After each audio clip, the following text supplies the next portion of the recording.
Takže ešte v rýchlosti by sme si mohli dovysvetľovať zo pár vecí, čo som zabudol v minulom videu ohľadom premenných. Takže v prvom rade som zabudol ešte spomenúť, že ešte budeme potrebovať jeden druh premene a to je boolean. Dáme, že pravda. Ona môže nadobúdať buď true alebo false hodnoty, či je to pravda alebo nie. Toto je boolean. Tento druh premene budeme viac menej používať v podmienkach, tam je to dosť dôležité, ale to si až neskôr vysvetlíme. Len som chcel ešte doplniť, že tieto 4 premenné viac menej sa budú asi najčastejšie opakovať. A ešte som chcel dovysvetľovať 2 programátorské pojmy, ktoré som zabudol vysvetliť alebo aj spomenúť v minulom dieli, a to je, čo je to deklarácia premene a inicializácia premene. Deklarujeme premenu tým spôsobom, že napíšeme jej druh, ako minule, napríklad string, dám priezvisko, premena sa volá priezvisko, a dám bodkočiarku. Teraz som premenu deklaroval. Kebyže ju chcem inicializovať, tak z deklarovanej alebo z deklarovanej premenej dám ešte rovná sa a dáme tam nejakú hodnotu do tej premenej. Napríklad Jožo. Teraz som premenu typu string s názvom priezvisko inicializoval. Teraz je tá premena inicializovaná. To isté môžeme spraviť aj s intom int x, teraz je deklarovaná. Keď tam dám rovná sa 10, už je premena inicializovaná. To sú 2 programátorské pojmy, ktoré sa často využívajú, aby ste rozumeli, čo to znamená. A ako používame potom tie premene? Napríklad si spravíme druhú int y sa rovná 5. A už keď chceme potom ďalej používať tie premenné, tak už nebudeme vytvárať znova, ako keby už nebude, keď chcem toto x použiť, tak už nebudem písať, že int x a znova niečo, lebo mi to je podčiarkne a napíše mi, že premena x je už ako keby tu definovaná. Takže už žiadne int, len napíšeme x. A spravíme si tretiu premenu, z sa rovná. A teraz napríklad do premenej z chcem sčítať tieto dve hodnoty, tak dám x plus y.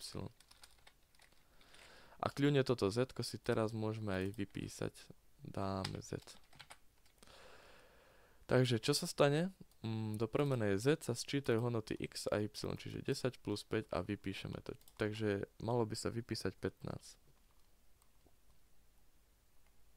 Áno, je toto 15, tu ešte niečo vypísame, to môžem vymazať, aby nás to nemýlilo. Je tu 15, áno. Dobre. A čo som chcel prebrať v dnešnom videu, to je spájanie reťazcov vo výpise. Vlastne my keď chceme niečo vypísať a použijeme aj tieto premenné, len ich trošku inak pomenujeme, napríklad dáme, že vek a dáme napríklad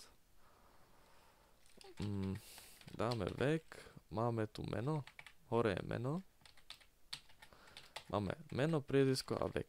A keď toto všetko chceme vypísať, dáme system.out.print, aj len nemôžeme dať.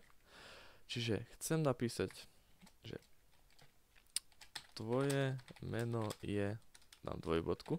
A teraz, keď tam chceme za to napísať tú premenu, tak musíme spájať reťazce. Takže dáme plus, ale za túto úvodzovku, lebo kebyže to plus dáte v úvodzovke, tak by to bralo ako text, ale my to dáme za to a môžeme dať, že meno. Teraz, čo sa stane? Napíše sa tvoje meno je, dvojbodka a dali sme plus, čiže spojili sme ako keby ten reťazec a vlastne pod touto premenou meno sa skrýva fero, čiže sa tam doplní ten fero vlastne. Tvoje meno je fero. Dobre, a kebyže chceme ďalej skladať ten reťazec, tak môžeme dať to meno tam necháme a dáme plus za to a môžeme kľudne dať zase takto úvodzovky a môžeme dať, že tvoje priezvisko je dvojbodka a znova dám plus a dám priezvisko, premenu priezvisko a môžem dať ešte plus a tvoj vek je dvojbodka plus vek. Kľudne sa dajú do reťazca spájať aj čísla. Takže tuto máme int a tiež to bude fungovať.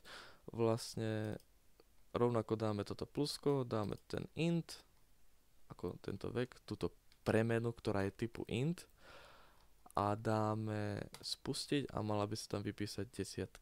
Takže tvoje meno je dvojbodka fero, lebo pod menom máme fero Tvoje priezvisko je Jožo, lebo pod priezviskom je Jožo. Zvláštne, ale je to tak. A tvoj vek je a vek.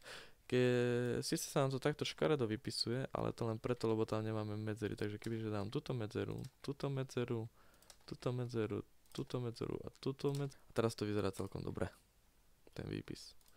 Takže toto je spájanie reťazcov, vlastne toto isté sa dá urobiť s doublom. Stringy sa takto spájajú, premene sa takto spájajú, vlastne vieme si sčítať. Ešte kebyže chcete spraviť niečo s premenými, ešte toto môžem doplniť. Matematické operácie fungujú normálne ako v matematike.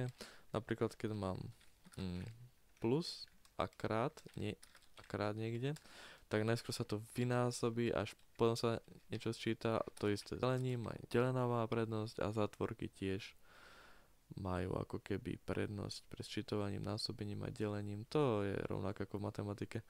Alebo napríklad ešte môžem sem dať int číslo 2 a môžeme si ukázať, ako sa dá rovno vo výpise niečo spočítať. Napríklad tu mám tento vek a keď dám plus číslo 2, tak ono sa to nesčíta.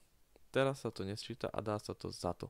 Napísalo mi to 10 a 5 potom hneď za to, lebo toto plusko vo výpise neznamená sčítaj, ale ako pripíš to za to. Kebyže to chceme sčítať, tak by sme to museli dať do zátvorky. Mám jednu zátvorku, druhú zátvorku, čo chceme sčítať. Teraz sa to sčíta a vypíše. Teraz je to už 15 a je to všetko na poriadku.